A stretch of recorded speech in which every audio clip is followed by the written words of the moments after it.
Sharks are notorious predators. Pop culture has taught us to fear them. We have a morbid fascination, but how much is true and how much is all part of our own imagination?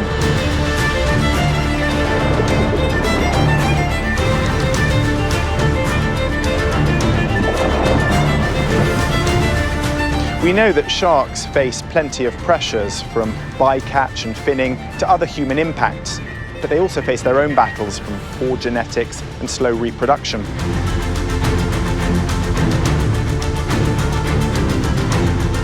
We'll be diving down into the facts and getting the truth behind the jaws.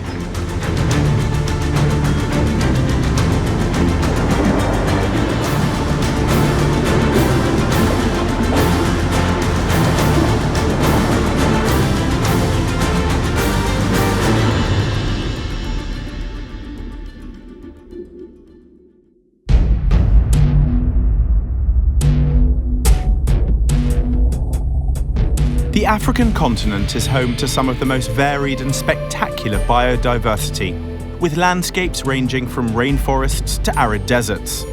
Hordes of mammals roam the savannas, while apes, birds and snakes inhabit the dense forests. But man-made devastation means many of these creatures face the serious and very real threat of extinction. We reap a lot of revenge on sharks for those 5 deaths per year. Anywhere in nature where you start to feed wild animals, you can often end up with problems. My name's Ben Fogle, and throughout this series, with the help of my team, I'll be shining a light on the latest technologies, innovations, and sometimes controversial methods being used to help the survival of the species on this incredible continent.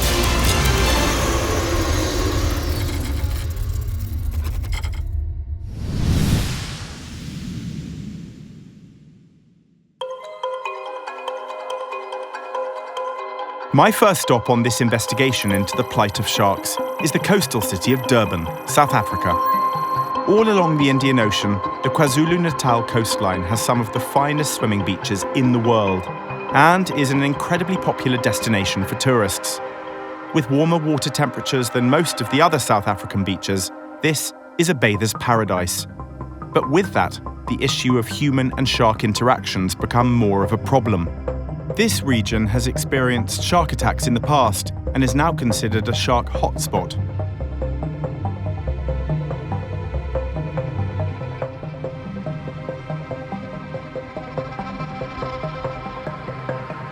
I've come to Ushaka Marine World, situated on Durban's South Beach. It's the largest aquarium in Africa and one of the most popular tourist destinations in the country. With an array of adventurous activities and the SeaWorld Aquarium, visitors flock in their droves, housing a total of 24 species of sharks and rays. A lot of research work also happens at the park. The South African Association for Marine Biological Research, which is housed here, incorporates both Ushaka SeaWorld and the Oceanographic Research Institute, and is responsible for managing the environmental credibility of Ushaka SeaWorld. To get a better understanding of the threats sharks are facing, I'm meeting up with Bruce Mann, senior scientist from the Oceanographic Research Institute. I think one of the things that surprised me when I started some of my research into sharks is the variety. And you only need to look in an aquarium like this to see that all sharks are not alike. Yeah. And the bigger thing is that I think we humans have this instinctive fear. Now, whether that's nature or nurture, I have no idea, but we think of all sharks as being killers, predators, that if we go anywhere near any shark, it will kill us. This is obviously not the case. Sharks, as you know, have huge diversity, from the smallest little dwarf shark, which is 30 centimeters long, to whale sharks, which can reach sort of 10 meters in length, and everything in between.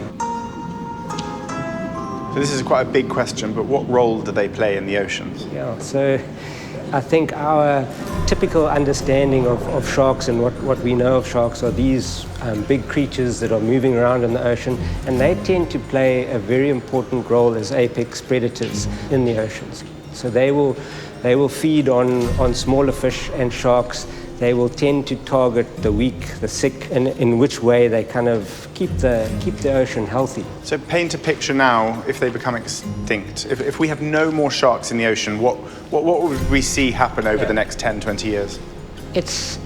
The ocean is complex. It's a web of life. But typically, if you take away those top predators, you have what we call a trophic cascade. It's been quite interesting in the Pacific Islands. The scientists that have worked in these remote places where there's been no disturbance by fishing have actually found quite unusual abundances of top predators, such as sharks. In fact, their trophic systems are sort of hourglass shaped. So you have large biomasses of sharks and big predatory game fish species, and then fewer species under them, and then large numbers of primary producers, which is very different to a terrestrial ecosystem where you have that pyramid-shaped ecosystem with a few top predators like lions and leopards at the top and large numbers of herbivores grazing. Take away the lions and the herbivores increase in abundance. It's a bit more complex in the ocean.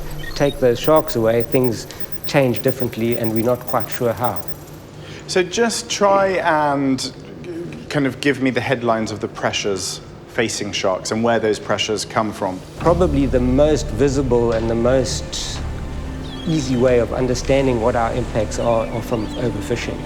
And again, it's really only in the last 50 to 100 years that shark fishing has become more and more important.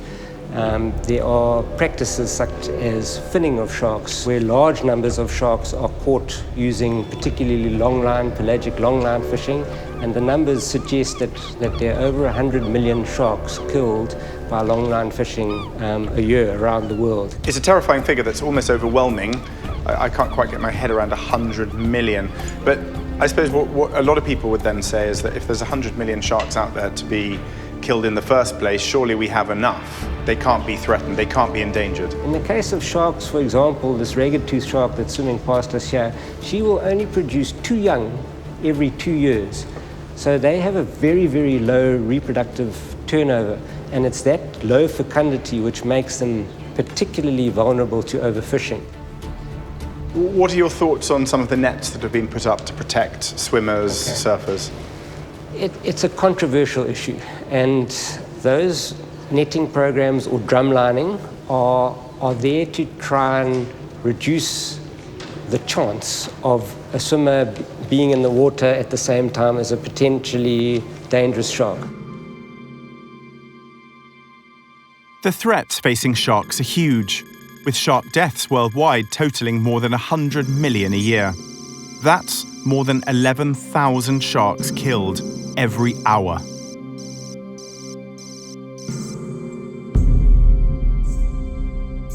The work that scientists like Bruce are doing is invaluable to the survival of sharks as a species.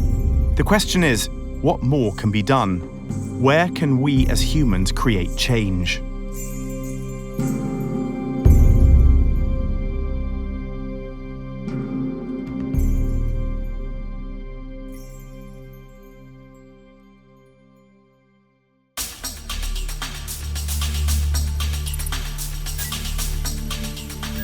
My journey continues to the KwaZulu-Natal Sharks Board, the organisation in charge of regulating shark nets on the southern coast. I'm meeting with Jeremy Cliff, Head of Research at the Sharks Board.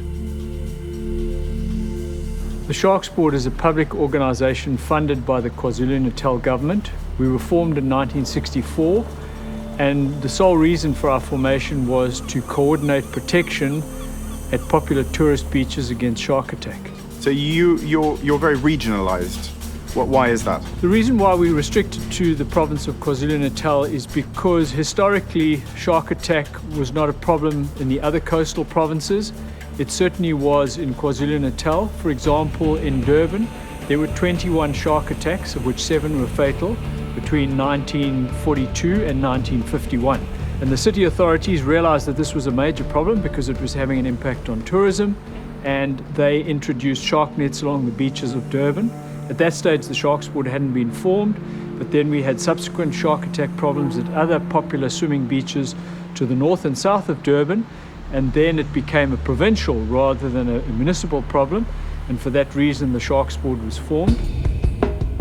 According to statistics from the Sharks Board, from 1905 to 1963, there were 105 unprovoked shark attacks across South Africa, with KZN top of that list. Of all these attacks, 38 proved fatal. If one takes it from 1964, when the board was established, KZN then drops to the lowest of the three regions. Are the nets working? And why do you think this district, this region in particular, had more interactions, incidents between humans and sharks? Was it there were more people in the water, more tourists, or was it there were more sharks or different sharks? I think it's a combination of both. People in the water, because it's a very mild climate where people can swim throughout the year, but we have the three most dangerous species of sharks found globally in coastal waters. Those are the great white shark, the tiger shark, and the bull shark, which we know as the Zambezi shark. I think some of the criticism perhaps I've heard from other people about the nets is that's all they do. They catch the sharks. They don't stop them going ashore, and therefore they're contributing to the continual sort of decline in shark populations. That is true. I think what's very important is that many people come to the coast and think that the nets create a physical barrier. They don't at all. So in other words, the sharks can swim around the nets and over the side of the nets, and they can come into the bathing area. But despite that, they've been incredibly successful. We've only had 2 shark attacks at protected beaches in the last 30 years, but obviously we haven't been able to eliminate them completely. So how many nets have you got out deployed in the ocean? We have about 21 kilometers of nets. They are spread out over 37 beaches along 160 kilometers of coastline. Durban being the major coastal tourist destination in the province obviously has the bulk of the nets. Some of the smaller beaches to the north and south may only be protected by 1 net. And any idea of the number of sharks that you catch in those nets? We catch in the region of about 550 sharks a year, which has come down considerably. 2 decades ago, our annual catch was 1,400 sharks, and as a result of judicial management of the nets during sardine run and reducing the number of nets in the ocean, we've been able to bring the catch down. But there are obviously critics would like us to come up with a situation where we don't catch sharks at all, and for that reason we obviously have to investigate alternatives to nets. And what are the alternatives? We know that sharks are incredibly sensitive to electric fields, more so than any other creatures in the marine environment, and we've spent a lot of time researching electrical shark repellents. Initially we were looking at personal repellents, but ideally what we would like to come up with is what we would call a cable providing a beach with protection. Scientifically proven as a device that can repel white sharks, the electrical cable emits a low-frequency, low-power electrical field into the immediate area around the cable, thereby discouraging the sharks from entering the area without harming them. Killing sharks is not environmentally favorable, but I believe we've done a lot to try and reduce mortalities. So we are moving in the right direction, and I'm hoping that with the development of the electric shark cable, that maybe we can go that much further to providing protection to people without having to kill sharks. Sharks are obviously big business, and for a province like this, providing safety for tourists is essential.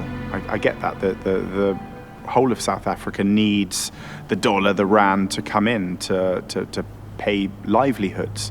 But it's this battle between man and, in this case, shark again. It's how do you find this careful balance? And what's quite interesting with the Sharks Board is that in some ways they're going completely against what many conservation organizations are doing, where conservation organizations want to try and improve the number or increase the number of sharks around the world. In some ways, the Sharks Board are trying to reduce that number so that there's less human-shark conflict in the water. So, as Jeremy explained, it's like walking a tightrope between these two ideas. And we're in 2018. You know, there's development, there's new technology, and it's good to hear that they're working on new technology. Obviously, South Africa is far from the only place in the world that has this problem between man and shark coming into conflict with each other. And I only need to hear some of those very simple statistics from Jeremy: 2 sharks caught a day per net. It's not a huge amount. I think everyone would agree we'd prefer there were none. But if it's only catching 2 sharks, what are those nets doing? I can't quite see what the answer is, to be honest. I think I have quite a simple fundamental view that the water belongs to the sharks, and we, as tourists, as surfers, as swimmers, use it at our own risk.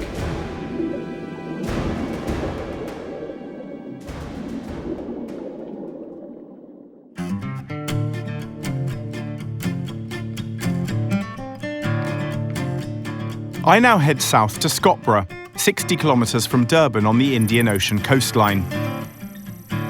I've been invited to accompany the crew of Blue Wilderness on a shark dive trip to Aliwal Shoal, a world-famous diving spot and a marine protected area. Rated by Jacques Cousteau as one of his top 10 diving sites in the world, this area plays host to many species of fish, including a variety of sharks. Amongst these are the blacktip, tiger, ragged tooth, dusky, and whale sharks, which are favourites amongst divers. I'm meeting up with Ryan Johnson, world-renowned shark biologist. He's done a 15-year study on the hidden lives of great whites and frequently leads documentary expeditions throughout the world. Hey, Ryan. Ben. How are you? Good, How's man. it? Good Wow. to meet you. I'm so excited about going out today. It's going to be insane, you know. As I said, Aliwal Shoal is this incredible reef in South Africa. It's famous in South Africa because it hosts any day 5-6 different species of sharks. It's an MPA, marine protected area. So there's supposedly conservation around here, and you can see it's a real sanctuary for sharks. So it's something incredible to see. So being a marine protected area, has it made a big difference to the number of sharks here? Yeah, definitely. What you get in a marine protected area is the fish get protected, the reef life gets protected, and it all builds up, and obviously then the sharks benefit because they got fish to feed on, they've got all the resources, and they've got the good water. So it's a little oasis in South Africa where you just get epic stuff. And what kind of sharks are we likely to see today? Today we're looking out for the oceanic blacktip, which is a very famous, very gregarious shark, so it comes right up to the surface. So we're actually going to be snorkeling with them, and they're just going to be swimming around. Then after that, we're going to go down deep to the ragged tooth. And the first thing, obviously, we're going to get through this surf. Yeah, you know, we say, you know, it's action, excitement, and then it's a little bit of conservation because this is a free roller coaster ride. We don't charge you for this part of it, but you know you want to hold on because it's going to be exciting. Let's get going. Cool. If someone had just told me when I was just walking along this beach that I was going to take a rigid inflatable boat and we were going to punch through those waves, go out into the Indian Ocean and swim with some sharks, I'd have thought they were pulling my leg. You know, we've been coming here for 7-8 years now, Yeah. and to be honest, the sharks have learned. We're here, we're breakfast for them. So We're they breakfast. come- I don't Well, really want to be breakfast. We supply breakfast, Okay, which is thank you. sardines. So. Okay. You ready? So they're probably, yep, throw it in. Nice one. So they're probably going to be here in about 2 or 3 minutes. So would you, in some ways, would you describe what you're doing as PR for sharks? You're trying to change that, almost that Jaws generation of fear and terror of sharks by bringing people like me and tourists out here. Oh look, here they are. There's some already. You know, as I said, I was a scientist for 15 years. I was putting out scientific papers trying to change people's perception of sharks.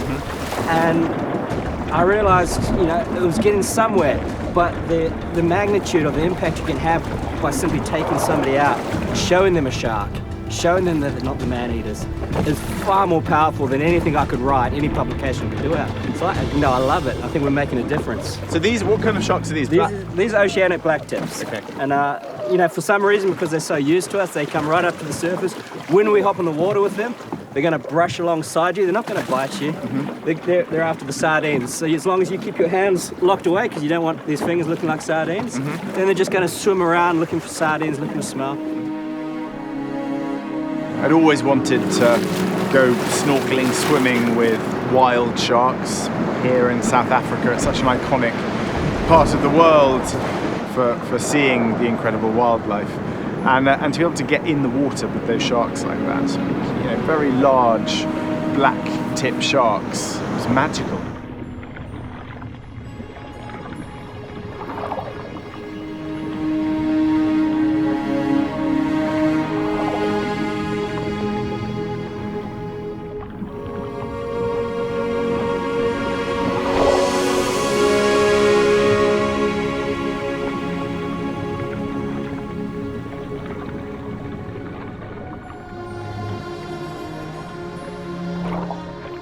Jessica Escobar is one of KwaZulu-Natal's most renowned shark biologists, having conducted her master's and PhD research on the sharks residing on Aliwal Shoal.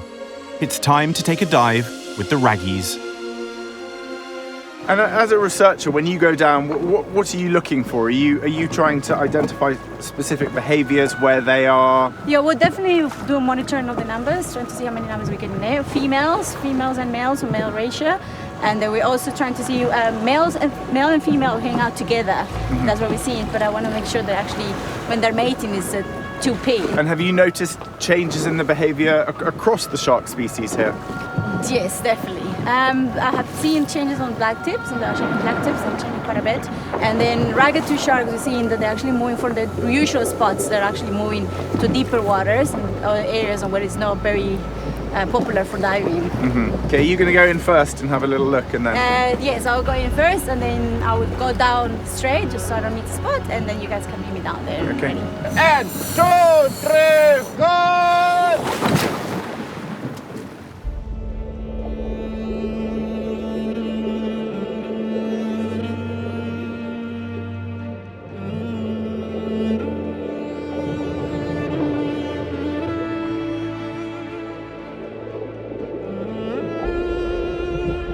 Diving in the Great Blue, one can only marvel at the beauty of these peaceful ragged-toothed sharks.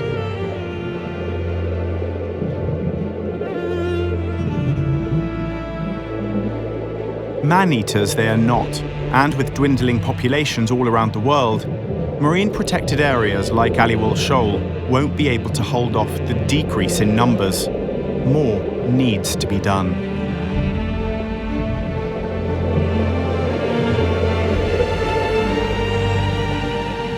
We've just been in the water with the sharks. I think it was one of the most magical, amazing experiences. And yet, people are terrified of them. Absolutely terrified. Do you think do you think we've got it all wrong? Definitely. That's the reason I got into shark ecotourism, was to be able to show firsthand how wrong we are with our mindset about sharks. You can swim with them. The reality is, around the world, you're talking about 5 people who die by shark attacks. And how many do we kill? We kill over 100 million. We reap a lot of revenge on sharks for those 5 deaths per year. I mean, it's an unbelievable figure, that 100 million sharks. If we continue at this rate, what's the future like for sharks in general? They're going extinct. A lot of species are on the verge of extinction. You've got oases like this, which is in a marine protected area, where we go out there and we see all these sharks and you think, wow, this is wonderful. But the reality is, this is a minority. And these sharks don't stay within this marine protected area. They swim all over the ocean. They go outside of the marine protected area. They're vulnerable. The long lining offshore, the commercial fishers. How can you change public opinion? And also, how can we ensure that surfers and people using the beach at least feel a sense of safety? In terms of what we can do with sharks and about education, you realize the market, the demand is in Asia.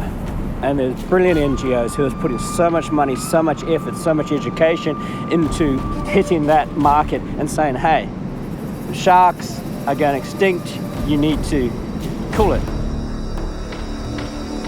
For researchers like Ryan and Jessica, incredibly important to have habitats that they can study, sharks that they can learn from, so they can see over a period of years how their behavior changes, and indeed how their habit shifts and moves, and of course following the migratory patterns.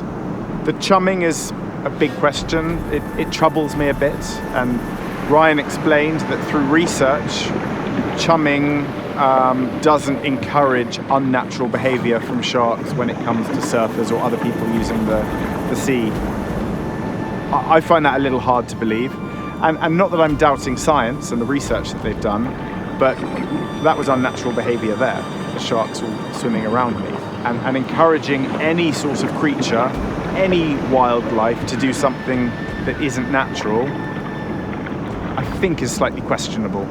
But then, and this is the bigger picture across Africa, we've already changed everything by fishing, by building up along the coastline, by putting other pressures. We've changed that whole equilibrium. And I think this is the this is the struggle that I'm having throughout this whole journey, is this balance between where we draw the line, where we leave it, and where we continue to try and make changes. At the southern tip of Africa, Cape Town is one of the world's most scenic coastal cities. Bordered by the mighty Atlantic Ocean, it's a tourist haven, and if you're in the mood for shark sightings, you've come to the right place. These waters are notoriously dangerous, being home to a large great white population. I've travelled here to continue my search for answers, and my first stop is the coastal town of Muizenberg.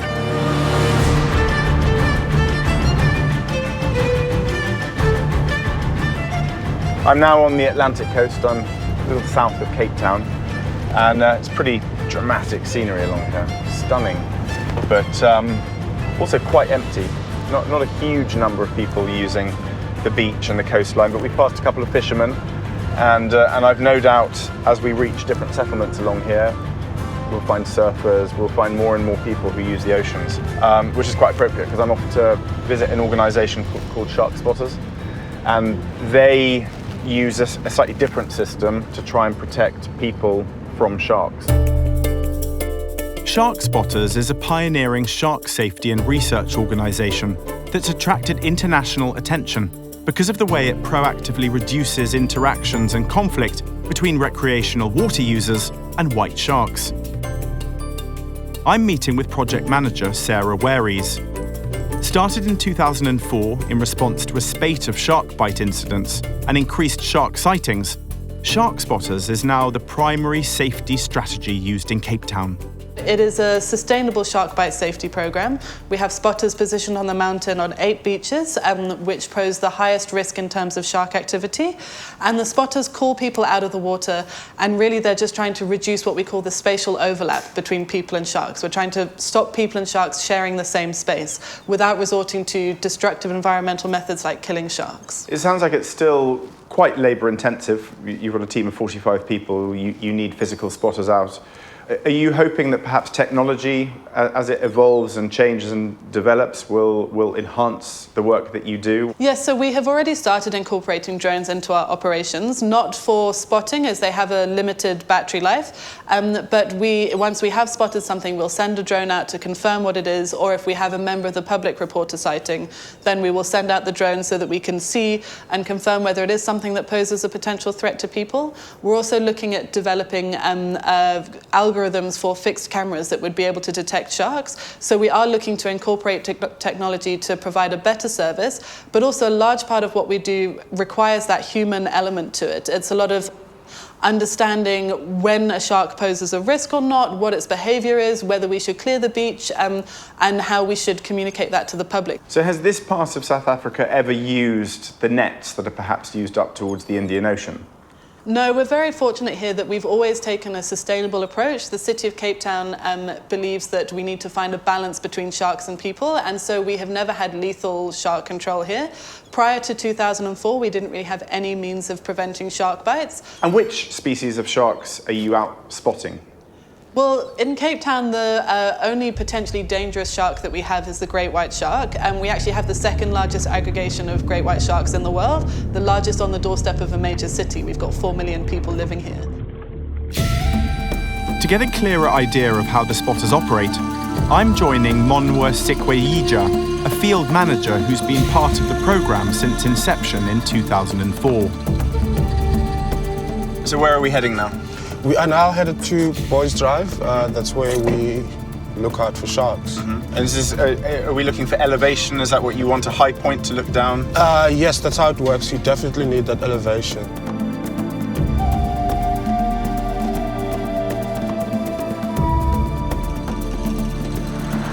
Look at the views here. Wow. Yeah, gorgeous, eh? So I can see why this is one of your viewing locations. So the idea is that one of the 40 or so people that work for Shark Spotters will come up here into this little hut. So we've got two guys working in here now? Yes, we've got 2 guys that's like on the lookout now as we're speaking. So here's the mystery. Today, it's a bit gloomy, a bit of rain, got a little bit of mist. Apart from the surfers, and I can see a lot of surfers down there, how on earth could you possibly spot a shark in all that? I mean, it's like we highly depend on good spotting conditions. This is not really ideal for us. Clear skies, it's like works, and better water quality, that will be clearer, and in less wind. That's why we guarantee that you'll be able to see sharks. So talk me through the sort of kit that you use. Is it as simple as a pair of binoculars? Well, what we have first, most importantly, is the polarized lenses. They actually help to take off the glare, then you get to actually see the actual color of the water.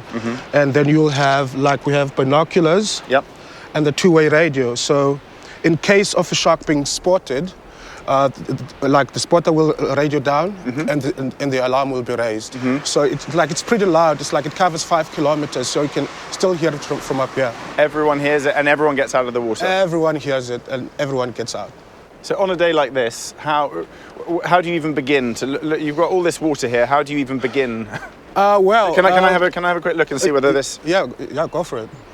See, even if I'm to be honest, even with these now, I'm not really seeing into the water very much because it's so dark and the water has quite a lot of sediment in it.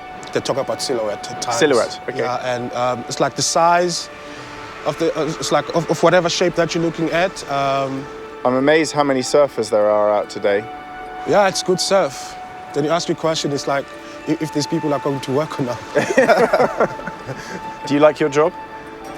Absolutely. I love being up here and like just when I look out for sharks, learn more about sharks, like meet different people, and obviously tell shark stories. It's been really interesting to come here to see shark spotters working around the Cape Town area and to see the very different model that they've put in to, for example, the model that they use in Durban with nets that physically catch and effectively kill the sharks. Here, it's down to human manpower, it's the eyes, and it's a much more natural and organic and therefore environmentally friendly way to reduce the conflict between people and sharks. And in one sense, this seems like the natural model that the world should embrace, but it's also down to the unique environment here that they've got raised elevation, they've got natural hilltops that they can actually look down and peer into the water, and the fact that the main sharks that are a threat to tourism here are great whites, which are easier to spot from a distance. Despite all the good work being done by numerous organisations, it's unfortunately not enough. The problems facing sharks are of worldwide concern. Traffic is an international conservation organisation focusing on wildlife trade issues. With offices spread all over the world, they monitor the legal and illegal wildlife trade. Marcus Bergener, based in Cape Town, is on the forefront of the fight against shark finning and overfishing. It's not always a problem. There is definitely some legal controlled fishing by foreign flag vessels in the waters of African states, but there's also a lot of unregulated and illegal fishing that takes place. And in many cases, we just don't know what is being caught, in what quantities, and where it's going. What we've seen in the last 5 to 10 years, though, is active targeting of sharks by these artisanal fishermen because of the demand for shark fin and the experience which really runs certainly along our East African coast. It happens in Madagascar as well, of Chinese nationals coming into those coastal communities and basically driving the trade, the catch of sharks for the trade in fins. So they're buying up those fins from the coastal fishermen and exporting those to markets in East Asia. It's essentially a seafood delicacy in Asian markets. It doesn't really have any nutritional value. It apparently doesn't have a distinct taste either. It is a texture and the knowledge basically of the consumer that they're eating this high-value commodity. It's almost like a status food item. So there has been a lot of focus on the shark fin trade. I think we see a lot in the media about fin trade, but what is less known is that there is a vibrant market in shark meat trade as well, with the key markets in this case not being Asia so much, but more Europe for certain species, and also Latin America, particularly Brazil, and going through Uruguay. So that actually is a driver for the catching of sharks and the trade as well as fins. So it's not as simple as if we can get rid of the demand for fins, people won't catch sharks anymore. It's more complex than that, and yeah, as I said, even if we don't want to catch sharks, we're going to catch them. For South Africa particularly as well, there's another interesting dynamic in that our demersal shark species are caught in poorly managed fisheries. They're processed and filleted and exported to Australia, where they're used to supply the fish and chip market there. So that is yet another interesting dynamic and driver. Now Australia has a very good reputation. Their fisheries management systems are world class. They've done a very good job of managing their fisheries sustainably. But in this case, they are really importing products from South Africa, coming from fisheries which are not well managed or sustainably managed, and where we have very little data to know if what we're taking out of the sea is sustainable or not. As you know, there's never going to be one kind of silver bullet to these sorts of situations. So you need to be working, for instance, in the countries where the shark catching is taking place, with those coastal communities, educating them, making them aware of the implications for unsustainable catch, providing them with other livelihood opportunities so that takes the pressure off the water.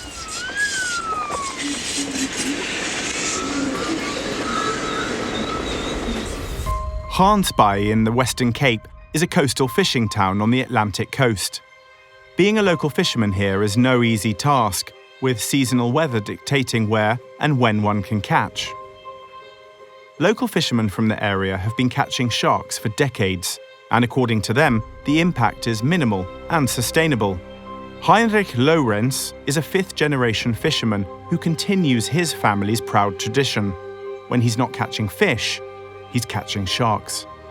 Vandag se tyd vang hulle mos nou die haai om uit te voer, want daar's 'n groot aanvraag vir die haai oorsee se mark, Australië, Spanje en Japan en daai.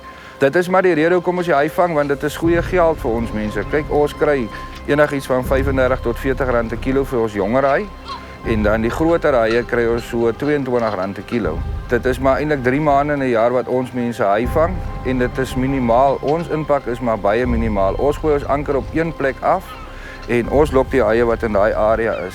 En ons moet die haie vang, want ons kan nie vir 4 maande niks sit en doen by die huisie, want April maand, Mei maand vang ons 'n bietjie haai. Dis al 2 maande wat ons eintlik haai vang, tot die snoek in die Weskus begin. Dan gaan ons Stomneusbaai toe, Lambertsbaai, Sint Helena Baai, al daai plekke in die Weskus. Na die snoekseisoen kom ons terug Gansbaai toe, dan vang ons weer haai. September, Oktober maand. Dit is gewoonlik die wyfie haie wat dan wal toe kom om sy kleintjies af te gooi. Maar ons target glad nie die wyfie haie nie, want hulle is te groot. As hy bo 12 kg uitsny, is sy mercury level te groot in sy vleis. So daar is geen, jy kan dit nie gebruik vir human consumption nie. Jy kry 'n goeie jaar, dan vang ons 5 ton, 6 ton, 7 ton haai vir die jaar. Dit is nou vir die hele seisoen vir die 3 maande. Dan kry jy 'n slegte jaar, soos die jaar is nou maar redelik sleggerig, 2 ton. 3 ton miskien. En dan kry jy uitsonderlike jare, 10 ton maksimum. Die lynvismanne wat die haie met 'n handlyn vang, kan glad nie 'n impak hê op dit nie. En die longlyn maak dit baie moeilik vir ons mense, want hulle sê nou maar hulle kom nou hier hulle lyne afgooi by Gansbaai om Stilbaai die area. Hulle vang al die haie weg wat daar is, wat nou van die buitekant af moet wal toe kom waar ons mense werk. Hulle kan ons nou ver werk, ons kan nie so ver van die wal af nie. Ons werk ons nou maar op die klippies en die goedjies wat ons merkies wat ons nou opwerk. Die impak wat die vissermanne het, ek sal nie sê hulle moet vir quota of iets in te stel nie, want dit is minimaal. Maar ek sal sê hulle moet kyk na die longlyn. As hulle vir hulle wil laat vang met 'n longlyn, sal hulle vir hulle 'n quota moet instel. En sê hulle mag 10 of 15 of 20 ton of wat ook al vang, maar nie vir lynvisie. En ek dink niemand van die vissermanne is wreed teenoor enige dier in die see nie. Of dit nou 'n haai is, of dit nou 'n vis is, as jy hom nie gaan gebruik nie, maak hy hom los en hy sit hom terug. Respek onder die vissermanne, hulle het respek vir die see. Ek dink jy gaan 'n visserman kry wat nie respek het vir die see nie. En dis maar deel van ons lewe, elke dag se lewe. Ons lewe uit die see uit, so ons moet kyk na die see. All the fish caught in and around Gansbaai has to go somewhere, and the Gansbaai fish market is one of the hotspots with the buying and selling of shark meat. Owner Andre Roux buys fish from all the local fishermen. Andre has no problem with adding shark meat to his stock list, and although locals don't care much for shark meat, There is a big international market for it, with South Africa exporting the meat to Australia. Haai vleis is baie lekker. Sekere haie. Ons noem dit 'n spierhaai, die regte naam is 'n hound shark. En dan jou vaalhaie, jou soepvin sharks. Dit is die 99% van die haaivleis wat uitgevoer word om geëet te word. Die mark is heiliglik op soek na jou kleiner haai. Daar's sekere haie wat hulle mag vang, daar's sekere haie wat hulle nie mag vang nie. Hulle bring dit goed in. Ons verwerk dit en dan word dit Kaap toe gestuur en die meeste van daai haie word uitgevoer. So die mark is op soek na die jonger haai. Ek dink nie daar's nie 'n probleem met die hoeveelheid vis wat beskikbaar is op hierdie stadium nie. Dis maar net 'n geval van dit is nie alles in Gansbaai nie. Jy moet dit maar van wherever of moet jy dit kry. Kommersiële vissermanne moet die haie vang om 'n bestaan te maak. Jy kan nie daar verbykom nie. Dit is 'n deel van hulle inkomste vir die jaar. En veral in die wintertyd wat die meeste van ons haie hier is, dit is nie die beste visvangtyd, lynvisvangtyd van die jaar nie. So dit is die tyd wat ons die haie kry. En is 'n groot deel as hulle nie daai paar rand inkry vir daai bietjie haai wat hulle vang elke jaar nie, dan kan hulle nie oorleef nie. For people like Heinrich and Andre, sharks generate part of their yearly income. It's difficult to change your viewpoint if that's all you've ever known. When it means having food on the table or not, it's hard to argue. From their point of view, the main perpetrators are the longliners and other mass fishing vessels. Longline fishing is a commercial fishing technique that uses a main line with baited hooks attached at intervals by means of branch lines. Some of these main lines are up to 100 kilometers long, with thousands of baited hooks attached. This means there's absolutely no control as to what's caught, with hooked fish mostly dead from exhaustion by the time they're taken out of the water. If one looks at the countries on the top 20 list of annual shark catches in tons, it makes for some shocking statistics, with the Asian region particularly high. Longline fishing catches more sharks through bycatch than any other methods, and the sharks are often discarded overboard, unwanted.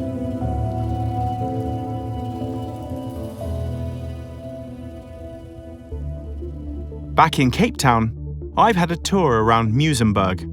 This town is a surfer's paradise, with all-day activity at the beach. This makes the chances of shark encounters particularly high. Even with the help of organisations like Shark Spotters, not everyone always makes it out safely. I've organised a meeting with a shark bite survivor. In 2006, Ahmad Hassim lost his leg to a great white whilst on a lifeguard training drill. His story is truly inspiring. We were doing what's called a routine life-saving training exercise as a lifeguard, and on the day myself, my friend and my brother, we were going to be acting as the patients who needed rescuing. I remember just turning out and looking out towards the ocean, looking at my brother, and that's when something caught the corner of my eye coming from Muizenberg Mountain moving towards my brother. I prayed that it was a dolphin or a seal, but when I looked underneath, I immediately saw a 4.7 meter great white shark moving towards my brother. So what I did was I just started drumming on top of the water. At the same time, I screamed at the lifeguards and I said, go past me, get my brother out of the water now, he's in trouble. The next thing I know, the shark comes up from my right-hand side, but doesn't attack me at first. I mean, it just comes up like trying to investigate what I am. My first thing was telling myself, Ahmed, just stay away from the jaws. And as the shark kind of just launched at me, I remember seeing its eyes roll back. And I kind of just reached out for it, taking my hand and putting it on the shark's nose and actually using its strength to push myself away from the jaws. And crazy enough, the only thing I could think of at the time was to climb on top of its back. As I tugged on my right leg did not want to come forward and I couldn't understand. And I kept tugging on this leg, and that's when I turned around to see why my leg's not coming forward. And that's when I saw that half my leg was in the shark's mouth already at that point. The worst part of it all was listening to the sound of the rescue boat's engine disappearing in the background as the shark just dragged me further and further towards the depths of the ocean. And that's when I came to the realization that I could possibly die here. Next thing I know, as I was underneath the water looking up towards the surface, I could see this black belly skipping on top of the water coming towards me, and this person, typical Baywatch movement, hanging over the side of the rescue boat looking at me, and that's when I saw it was my brother.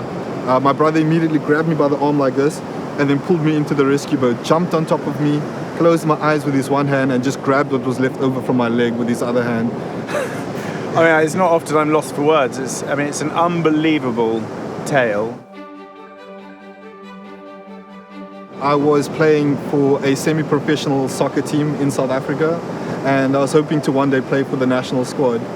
And eventually my family and my friends, they all came in just trying to keep me positive as much as they could. And with that positivity, I just started feeding off that. And Natalie du Toit was one of my biggest inspirations, and she's a multiple Paralympic world champion for Team South Africa. And she got hold of me one day and took my hand and said, listen, let's go throw you into the pool and see what you can do. Next thing I know, I took to the pool like a shark in the ocean and falling in love with the stroke butterfly.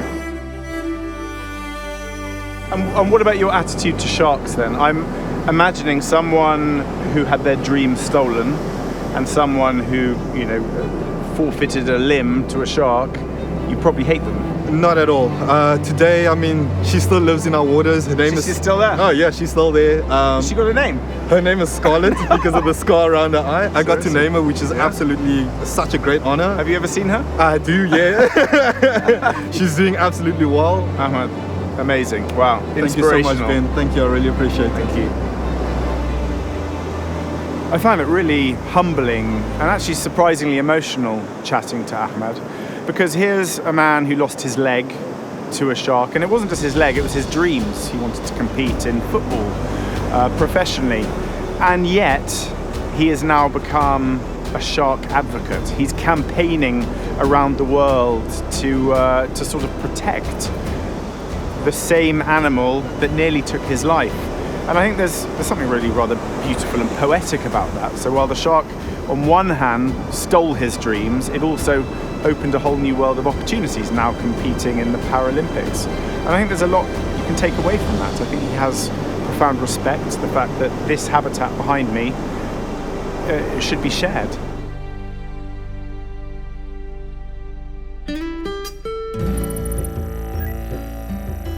My final stop is the white shark mecca of the world, Hansby. With various tour operators ready to take people cage diving, business is booming. I've been invited by Marine Dynamics to join on one of their trips. Leading the team is marine biologist Alison Towner, who is continually studying great whites in Hansby, with a main focus on tracking and telemetry. So Alison, where are we going today, and what are our chances of seeing a great white? So today, Ben, we're going to launch from Claimby Harbour. We're going to go directly southwest, and we're going to take up an anchor spot, which is just 4 kilometres from shore. So we're going to be in about 10 metres maximum depth today.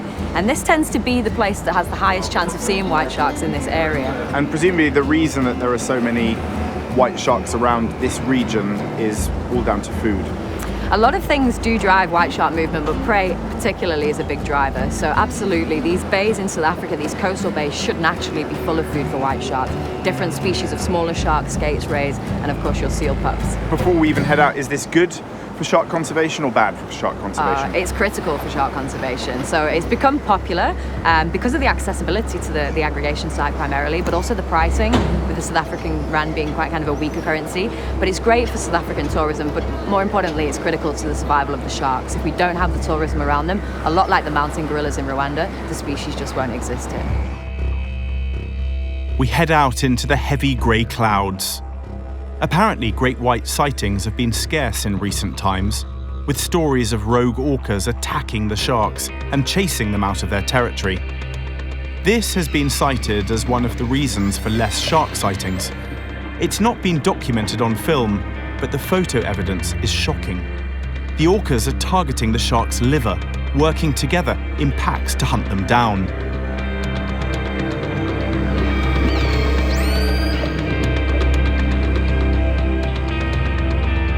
We've come about 4 kilometres from harbour, and we're now about to go on to anchor. and we're going to basically wait for, hopefully, a great white or more to come along. Amazing how close it is to civilization. And why are we so shallow? I'd have thought that great whites would have, if I was a large shark, I'd want to be in big, deep water. That's sort of the general consensus when it comes to white sharks. How do they go so shallow? They're generally quite large animals. I'll tell you, some of the tracking work we've done is unbelievable. We spent most of our time actually in the breakers there. So what seems to happen, particularly big female white sharks, they like the surf zone. So often what you've got in the surf zone is an increased water temperature profile, so a little bit warmer, which then probably aids in their digestion. They can rest, refuel a little bit. The cage is in and the waiting begins. Great whites can detect blood in the water from up to 5 kilometers away. If there's one in the area, we'll know soon enough. Luckily for us, the wait isn't long. Watch the bait, guys!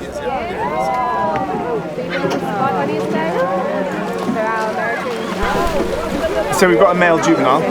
It's quite a small one, but exciting nonetheless. A relief in all areas, really. One that there are whites around here, and the other that hopefully I'll get a chance to actually get in the water. So I'm letting some of these guys get in now. Pretty chilly, it's about 14 degrees in there. This is pretty exciting.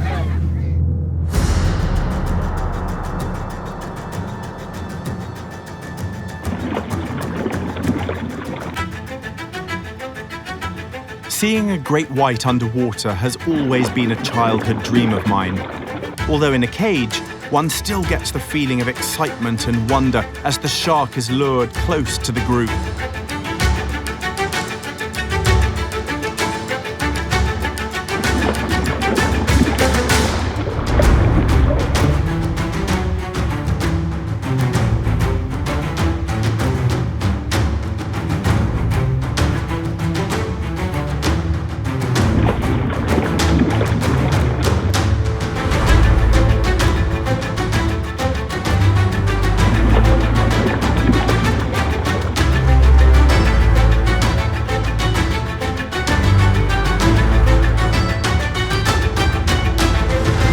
Heading back to land, I can now understand why shark tourism has such a vital role to play. After a trip like this, there can only be a newfound respect for these majestic masters of the ocean. What do sharks generally, and white sharks in particular, mean to you? I became really fascinated with them from young, and now from sort of devoting my career to them, I've just learned so much about them. And the main thing is I've actually realized there's so much more to learn, particularly with great whites. They're so elusive, they're so fascinating. Just when we begin to understand a little bit about them, many more questions open up. For example, we've still never established where they're breeding and mating or filmed that anywhere in the world. So how serious is the threat to great whites now? There are multiple threats that they face. So not only sort of our human impact through how we disrupt our ocean habitats through, coastal development. We're overfishing our oceans here, and just like the rhino, the abalone, the ivory trades, the canned lions, the pangolin, sharks fall into that category. And here in South Africa, our white sharks are just only protected within certain regions. They swim out those regions and then they're fished out. Mozambique, for example. We've got a huge amount of illegal fishing that goes on here. And areas like Gansbaai that used to be reliable aggregation sites that white sharks would be seen again and again at are just becoming devoid of sharks completely. Is there an answer?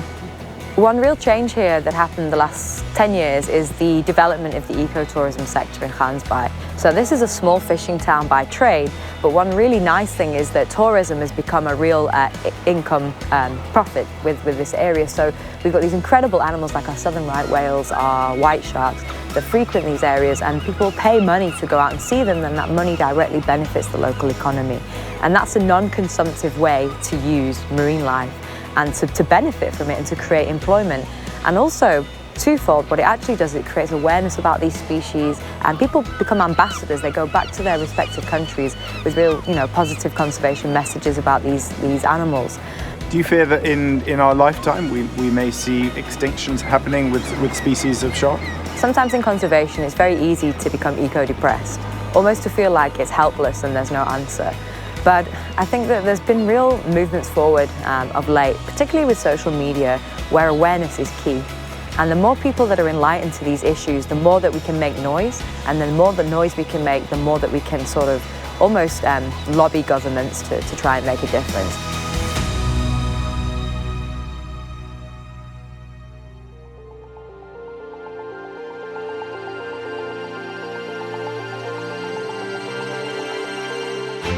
The conflict between man and shark is complicated.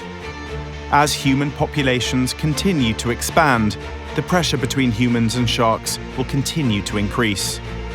Sharks have a vital role within our ecosystem. If we continue to persecute sharks at the current rate of 100 million a year, we could lose them altogether. What I've discovered on this journey is the magnificent creature beyond the jaws.